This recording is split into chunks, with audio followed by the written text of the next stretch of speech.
আসসালামু আলাইকুম viewers, জলিস cooking ওয়ার্ল্ডে আপনাকে স্বাগত। আশা করি আপনারা সকলেই অনেক ভালো আছেন। নতুন আরও একটি ভিডিও নিয়ে চলে আসলাম আপনাদের মাঝে। মা যখন মাছগুলো কাটছিল তখন আমি মায়ের কাছে বায়না করে বলি, মা আমার একটা মাছ ভাইজা দিবেন। মা বলল, আমি বাপু পারবো না, যদি তুমি পারো তো একটা কেন বেশি করে ভাজো, যাতে সবাই মিলে খাইতে পারি। আমার মা আমাকে কেন এই কথা বলেছে সেটা আপনি নিজেই বুঝে যাবেন। ভিডিওটা শুধু শেষ অবধি দেখতে থাকুন। যাই হোক, মায়ের কথা শুনে আমার ছোট্ট মনটা টুকুস করে একটু ভেঙে পড়ল এবং আবেগে আপ্লুত হয়ে নিজেই হাতা খুন্তি নিয়ে মাছ ভাজার কাজে নেমে পড়ল। আমার ইচ্ছে না থাকা সত্ত্বেও বেচারা মনটাকে সান্ত্বনা দেওয়ার জন্য তাকে সাহায্য করা শুরু করলাম।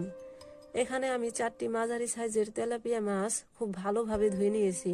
এখন এগুলোকে হলুদ, গোলমরিচের ফাঁকি, স্বাদ অনুযায়ী লবণ এবং 1 ফালি লেবু ভালো করে চিপে এর রস দিয়ে দিব।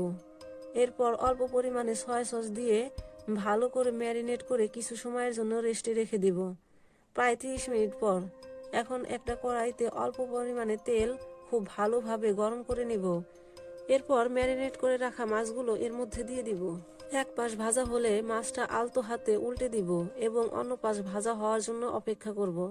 এতক্ষণ তো সব ঠিকই ছিল, কিন্তু সমস্যাটা শুরু হয় মাছ উল্টে দেওয়ার পর।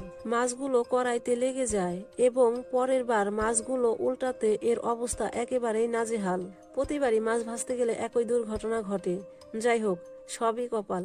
আজ এই পর্যন্তই। সকলেই ভালো থাকবেন, সুস্থ থাকবেন। ফি আমানিল্লাহ।